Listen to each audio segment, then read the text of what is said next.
अस्सलाम वालेकुम।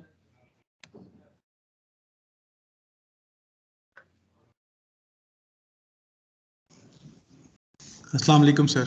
अस्सलाम वालेकुम।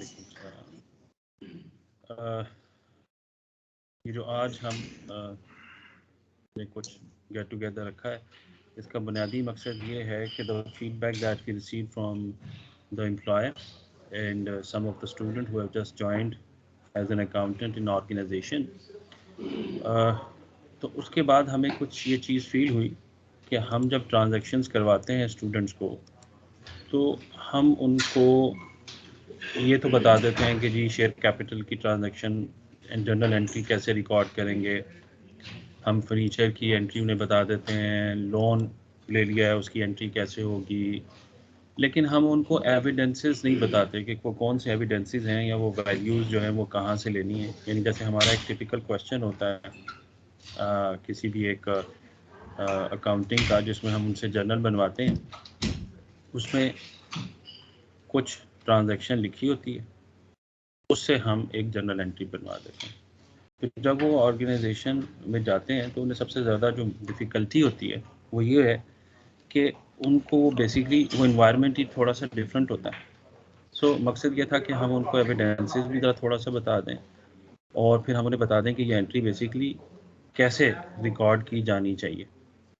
इसमें सबसे पहली चीज़ जो है, जो सबसे ज़्यादा देखी गई, वो ये थी कि स्टूडेंट्स जब किसी एक ऐसी ऑर्गेनाइजेशन में जाते हैं जहाँ अकाउंटिंग का कोई कॉन्सेप्ट नहीं है, सिर्फ ये लिखा जाता है कि जी ये इतने पैसे लेने हैं, इतने देने हैं, और उनको डबल एंट्री सिस्टम पे शिफ्ट करना होता है, तो सबसे पहले क्या करना होता है। सो ये बेहतर समझा गया कि हम उनको ये बात ज़रूर बताएं कि at the start they should make an opening balance sheet, और वो फाइंड आउट करें कि वहाँ प्रॉपर्टी की क्या वैल्यू है, रिसीवेबल कितने हैं, क्रेडिटर्स कितने हैं, कौन सी ऐसी चीज़ें हैं जो वो आइडेंटिफाई कर सकते हैं। जैसे ये ओपनिंग बैलेंस शीट बनाई गई है, एंड जो हमारा रिमेनिंग पोर्शन होगा, जो बैलेंस होगा, वो हम शेयर कैपिटल के अंदर डाल सकते हैं। इफ़ वी नो कि जी हमारा शेयर कैपिटल कितना था, या simply if this is a small organisation तो कैपिटल कितना था, तो we may introduce an account of retained earning, यानी इफ दे आर श्योर कि ये वैल्यू इतनी है, तो इसका मतलब ये है कि रिटेन अर्निंग की वैल्यू फिर ये होगी। सो ये कॉन्सेप्ट हम उनको ज़रूर दें कि whenever they go and they find out कि एक ऐसी ऑर्गेनाइजेशन है जिन पर उनको स्टार्ट करना है स्क्रैच से, तो उन्हें सबसे पहले एक ओपनिंग बैलेंस शीट बनानी है।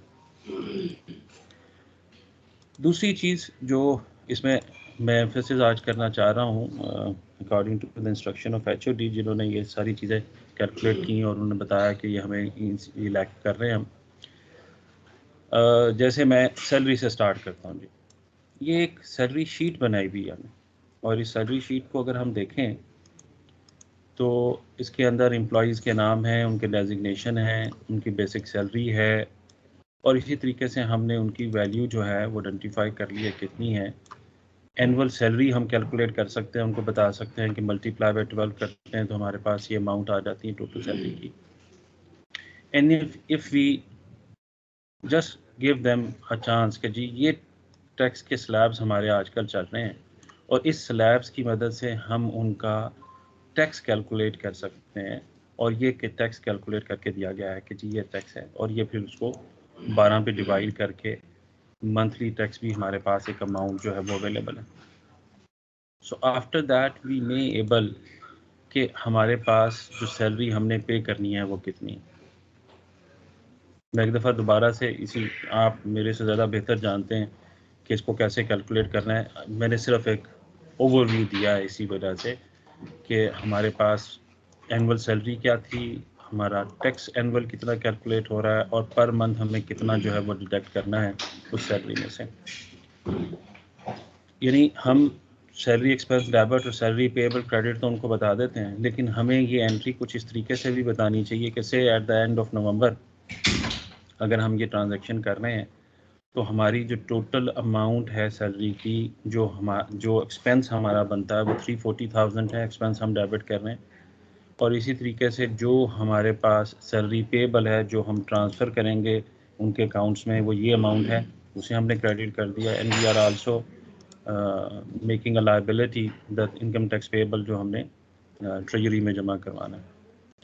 And then we should tell them कि जब हम उसको पे करते हैं, से नेक्स्ट मंथ 5 को हमने इस सैलरी पे की है, तो इस सैलरी का जो हिस्सा हमने पेबल रिकॉर्ड किया था, हमने उसको पे कर दिया थ्रू बैंक अकाउंट, और वो जो इनकम टैक्स था वो हमने ट्रेजरी में जमा करवा दिया। तो मैं एक दफ़ा दोबारा से इसी बात को दोहरा रहा हूँ कि हम छोटी सी कैलकुलेशन ज़रूर उनको सिखाएं कि सैलरी शीट इस तरीके से बनती है, और फिर ये सोर्स डॉक्यूमेंट बन गया हमारा टू मेक दीज एंट्रीज कि हमने अप्रूव किया मंथ एंड पे, इफ़ वी हैव पेड, और फिर हमने इसी तरीके से उसको नेक्स्ट पे किया, और हमने वो जो टैक्स है वो भी जब हम जमा करवा देते हैं तो वो किस तरीके से रिकॉर्ड किया जाता है।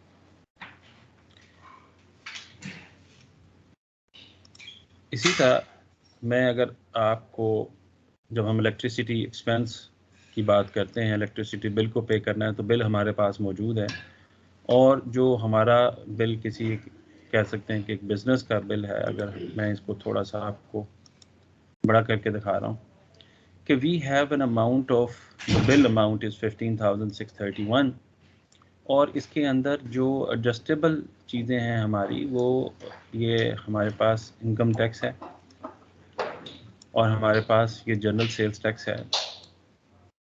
तो हमें ये भी इनकॉर्पोरेट करवाना चाहिए उनको। This is a source document, और मैं इधर वापस आ रहा हूँ एक्सेल शीट के ऊपर। यही चीज़ इधर हमारे पास मौजूद है। वी शुड टेल देम कि जी हम जब ये एंट्री करेंगे तो हमारे पास ये जर्नल वाउचर होगा जिसके ऊपर हम ये एंट्री करेंगे। इलेक्ट्रिसिटी एक्सपेंस हमारा जो है वो मैं दोबारा से इसको भी मैं ख़त्म कर देता हूँ इसमें से। We know that sales tax हमारे पास ये है, इनकम टैक्स हमारा एज़ पर बिल जो है वो ये अमाउंट है। तो जो हमारा एक्सपेंस इलेक्ट्रिसिटी का बनता है, जो टोटल अमाउंट है, उसमें से ये दोनों अमाउंट्स मैं माइनस कर रहा हूँ। और इसी तरीके से हमने लेस्को की एक लायबिलिटी क्रिएट कर ली 15,631 से, and this will be paid. जब भी हम इसको पे करते हैं तो हम इस तरीके से पे कर सकते हैं, और ये भी हमें उनको बता देना चाहिए कि जी cash payment voucher should be used while we are making a payment. तो एक तरफ हम सोर्स डॉक्यूमेंट उनके सामने रख लें जिसकी बेस के ऊपर हमें उन्हें एंट्री करवानी है। हम उन्हें ये भी बताएं कि जी वाउचर्स कौन से यूज़ होंगे, ताकि वो इस बात को समझ सकें, और जब वो जाके किसी जगह पे काम करना शुरू करें तो उनके लिए एक आसानी हो, उनको ये पता हो, ओरिएंटेशन हो। Although there were many thing जो उनको सीखनी है, और फिर उसके बाद उनको जो है वो उस तरीके से उसको समझना है। एक और चीज़ जो हमने आइडेंटिफाई की वो ये थी कि जब हम लेजर्स बनाते हैं तो हमारे पास जो हमारे स्टूडेंट्स हैं वो टी काउंट्स के बहुत आदी हो गए हैं, और जब वो टी काउंट्स के आदी हो जाते हैं तो इस बात को भूल जाते हैं कि हमें बेसिकली वहाँ एक डिफरेंट फॉर्मेट में, एक सिंपल सा फॉर्मेट आपके सामने ड्रॉ कर रहा हूँ।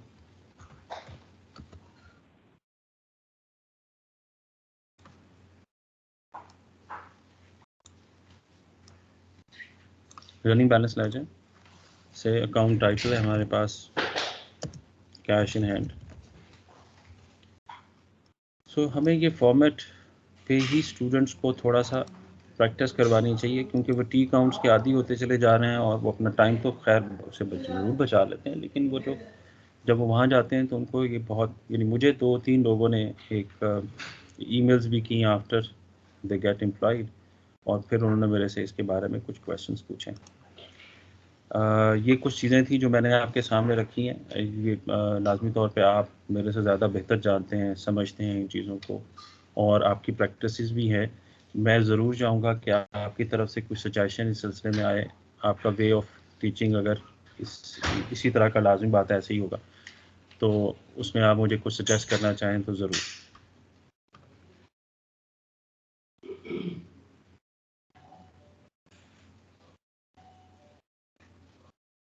जी ताहिर साहब।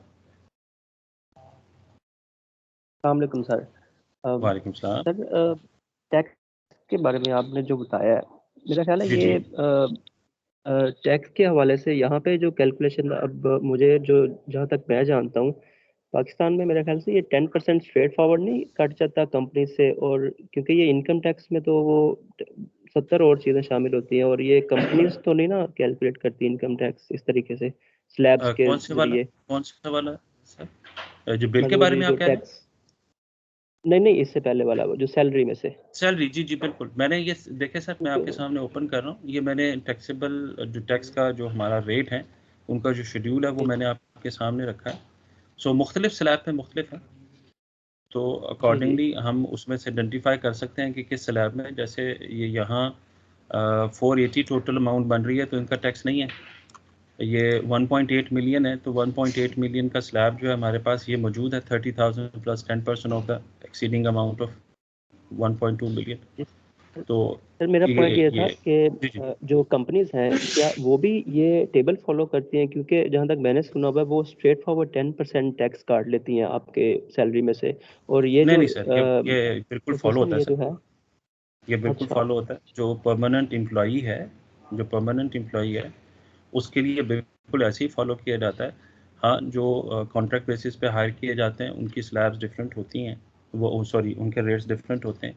अगर वो टैक्स पेयर हैं, एक्टिव टैक्स पेयर लिस्ट में आ रहे हैं, तो उनका शायद थोड़ा कम होता है, जो नहीं है एक्टिव टैक्स पेयर उनका ज़्यादा होता है।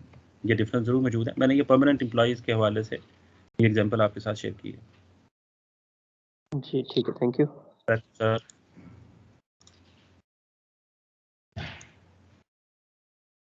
जी सर, एनी सजेशन?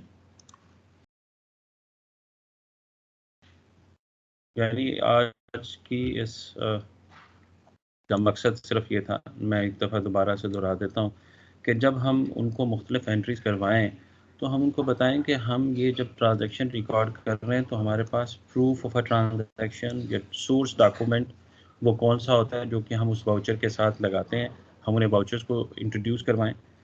मैं कंप्यूटराइज अकाउंटिंग पढ़ाते हुए उनको डिफरेंट जर्नल्स भी सिखा देता हूँ, जैसे सेल्स जर्नल, परचेज जर्नल। उनको बताता हूँ कि ये क्यों हम इस तरीके से ये जर्नल जो है हम अलहदा से बना रहे हैं, जैसे सेल्स रिटर्न जर्नल अलहदा से क्यों बना रहे हैं। क्या, क्योंकि सेग्रीगेशन होती है एक बड़ी ऑर्गेनाइजेशन के अंदर, कोई सेल की एंट्रीज कर रहा है, कैश पेमेंट की कर रहा है, और इसी तरीके से हम उनको थोड़ा सा इंट्रोडक्शन इस सैलरी शीट का दे दें। और फिर इसी तरीके से हम ये बताएं कि ये हम एंट्रीज ऐसे क्यों कर रहे हैं, इसकी ज़रूरत क्यों है। क्योंकि जब वो ऑर्गेनाइजेशन में जाते हैं तो वो बिल्कुल उनको फिर एक ट्रेनिंग की ज़रूरत पड़ जाती है। तो why not we train them, ताकि वो जब जाएं तो हमारी यूनिवर्सिटी और हमारे बारे में भी एक अच्छा तासुर हो।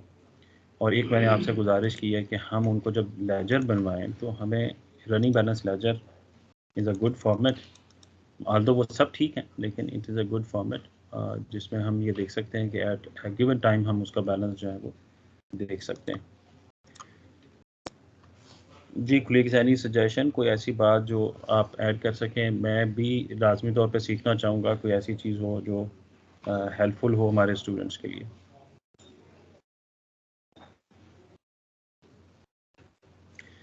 मैं ये जो शीट्स हैं, ये जो भी मैंने डिस्कस किए हैं, ये मैं ज़रूर स्पेसिफिकली ये जो है इसे रख दूँगा। जी आबिद नूर साहब, आप कुछ कहना चाह रहे हैं? नहीं बिलाल भाई, just a thought for sharing for all of you.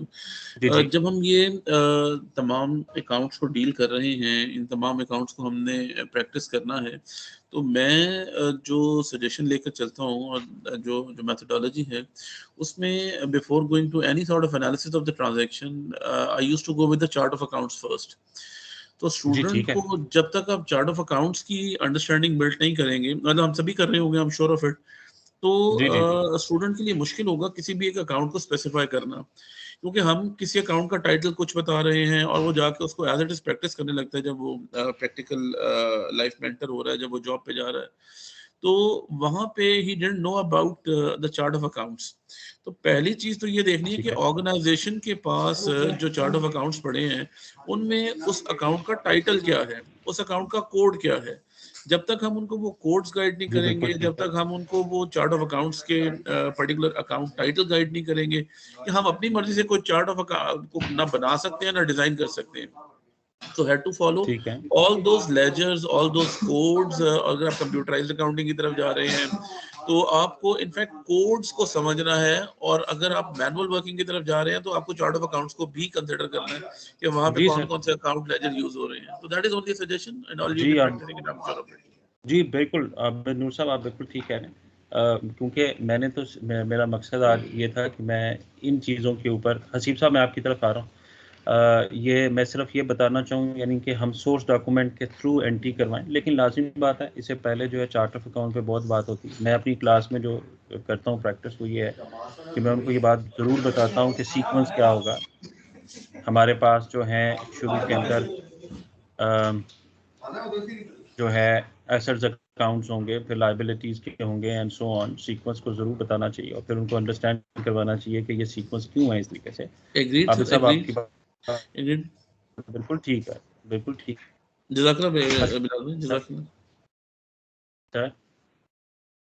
Haseeb साहब, हसीब साहब आप कुछ कहना चाह रहे हैं सर?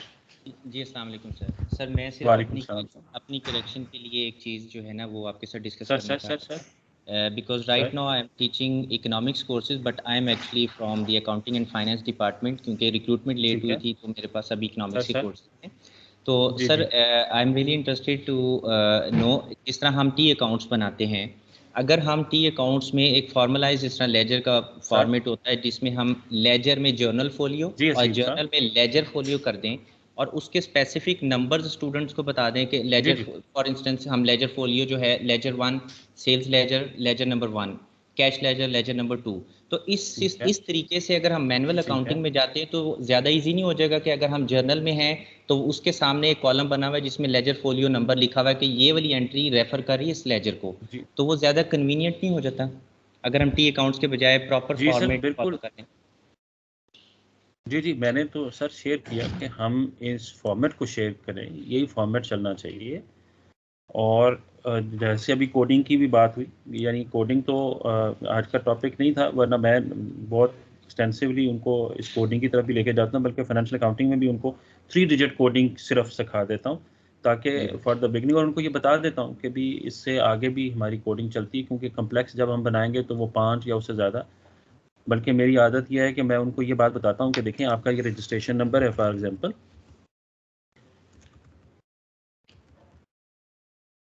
तो इसका मतलब क्या है, ये कोडिंग है। मैं तो यहाँ से उनको सिखाने की भी कोशिश करता हूँ और इस तरीके से उन्हें ये बताता हूँ। आपकी सजेशन बिल्कुल ठीक है, हम इंशाल्लाह कोडिंग के ऊपर भी किसी वक्त अलग से इसको डिस्कस करेंगे। आपकी ये सजेशन बिल्कुल ठीक है। Thank you sir, thank you so much. Any other thought sir?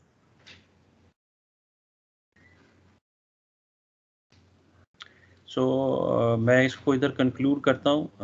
हमें सिर्फ ज़रा थोड़ा सा ये कर लें कि उनको एक बता दें, यानी हम कुछ एक चीज़ उनको बता देते हैं ना, तो फिर वो ये होता है कि वो स्टूडेंट्स जो हैं फिर दूसरी चीज़ को सीखने के लिए तैयार होते हैं। वो खुद से ये आइडेंटिफाई कर लेते हैं कि अगर उन्हें सैलरी शीट हमने बताई सैलरी के लिए एक सोर्स डॉक्यूमेंट है, तो फिर वो बाकियों के लिए भी उनके ज़हन में फ़ौरन आता है कि फ़लानी चीज़ के लिए शेयर कैपिटल है जैसे, तो उसके लिए क्या शेयर्स इशू किए हैं, वो शेयर सर्टिफिकेट मौजूद हैं, वो इलेक्ट्रॉनिकली हैं या वो फिज़िकली हैं, तो वो इजी हो जाता है उनके लिए। उनके जहन के अंदर ये बात होती है कि there should be a source document जहाँ से हमें इस ट्रांजैक्शन को जो है वो रिकॉर्ड करना है। जैसे हम लोन की बात करें, we should not go for transaction कि जी हम उनको कहें कि जी जैसे फाइनेंशियल अकाउंटिंग है, इसके अंदर ये बात नहीं है कि हम लोन के लिए अमॉर्टाइजेशन शेड्यूल उन्हें सिखा दें। हम उनको सिर्फ बताएं कि देखें ये अमॉर्टाइजेशन शेड्यूल है, अब मैं अगर इसको रिकॉर्ड करने लगा हूँ कि मैं लोन मैंने ले लिया तो कैसे रिकॉर्ड करूँगा, और मैं अगर इसकी उनसे मंथली पेमेंट करने जा रहा हूँ तो ये amortisation schedule is a helpful कि मैं ये एंट्री इस तरीके से कर सकता हूँ। Any suggestion sir?